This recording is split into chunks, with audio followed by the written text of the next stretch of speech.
যখন প্রথম শুনি তখন শুনি যে আমার ভাই শহীদুল করে ও অটো ড্রাইভার ও আহত হয়েছে।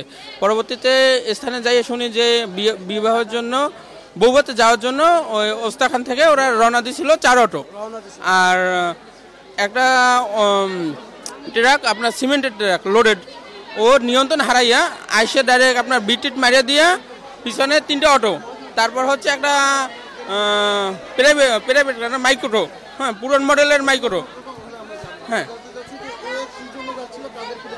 আচ্ছা, এরা যাচ্ছিল আপনার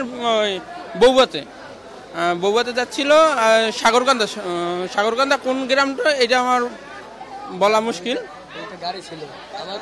বাড়ির পাশে স্বাস্থ্য ভাই সে মানে আঘাত পাইছে অনেক। আর আমাদের এখানে ওই ভাই আছে সব আমাদের বাড়ি দুইটা, একটা মাইক্রো গাড়ি আর দুইটা হয়েছে এই অটো ছিল, 2টা অটো। একটা অটো মানে হয়েই গেছে, মানে এরা তো একটা গাড়ি মাইক্রো যাইতেছিল বিআই যাইতেছিল, আর একটা মানে হেরা মানে যাত্রী হেরা ওই সাথে যাইতেছিল বরযাত্রা।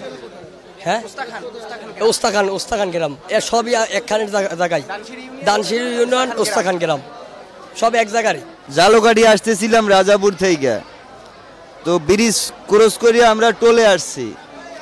তো টোলে টাকা দিমু টোল ভাড়া গাড়ি বেরেকে, তো এমন তো অবস্থা আমার সামনে 2টা গাড়ি, 2টার পরেই আমি মনে করেন টোলের টাকাটা শোধ করতে পারি। হঠাৎ করে এই পেছন থেকে মনে করেন এমনই একটা আওয়াজ হয়েছে, মানে ওই আওয়াজ পর্যন্তই শেষ, সব কিছু বোঝার আগে তছনছ হয়ে গেছে। আমার গাড়িতে 5 জন যাত্রী ছিল, আমি একজন অটো ড্রাইভার, 2 জন লোক ওই জায়গায় মারা গেছে। একজন পুলিশ অফিসার ছিল, ওই খুব অসুস্থ, পরে আমি ওরে নিয়ে মেডিকেলে আসছি। আর আমার সাথে আর ওই লোক আসছে, ওনারাও আমার গাড়িতে ছিল। কিছু করার নাই ভাই, মানুষের জন্য আমার এই ভাড়া ভাঙ্গা, আমি ওই রুমের সামনে পর্যন্ত আমি হাইটে আইছি, আমার পা কিন্তু অনেকসে করে আইছি মাত্র।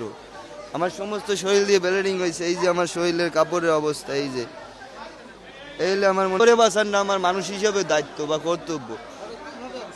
পরে আমি মনে করেন একটা অটো দিতে পড়ছি, আরো 2টা মুরব্বী আসলে হ্যাগেও পড়ছি, এবার অটোতে করিয়া জালুকাঠি মেডিকেল আনছি। না অন্য অটোতে, আমার অটোটার তছনছ হয়ে গেছে, ওর কোনো হদিস নেই। পরক্ষণে মনে করেন ওখানে আসার পরে মনে করেন পুলিশ অফিসার পাইছি, ডিবি পাইছি, এগরে কইছি যে এই লোকটা পুলিশের চাকরি করে, উনি ডিউটিতে আছে, ওনারে জরুরিভাবে চিকিৎসা দেন। পরে হেরা মনে করেন পুলিশের অ্যাম্বুলেন্স দিয়া আমগরে বরিশাল পাঠাই দিছে। বরিশাল আসার পরে আবার তো আমি নিজেও হাঁটতাই না, ওরে চিকিৎসা করছে, আমিও আজ থেকে ক্লান্ত হয়ে গেছি, এবার আর কিছু জানি না ভাই। আর আমার গাড়ির 5 জন যাত্রী ছিল, একটা ভাবি আর একটা বাচ্চা, তোমরা 2 জন ওই জায়গায় মারা গেছে, কিন্তু বাইরে মনে হয় এখনো জানে না, কিন্তু আমিও বলি না ভাই। এরে ছোট্ট একটা ফুটফুটে বাচ্চা, একটা ভাবি। না ওনারা ঢাকায় যাইব, জালুকাঠি লঞ্চ ঘাট দিয়ে আইতেছি, ওনারা ঢাকায় যাইব, ঢাকার লঞ্চে উঠবো, কিন্তু লঞ্চ নামাই আর যাওয়া হলো না, কিন্তু হের আগেই সবকিছু তছনছ হয়ে গেল।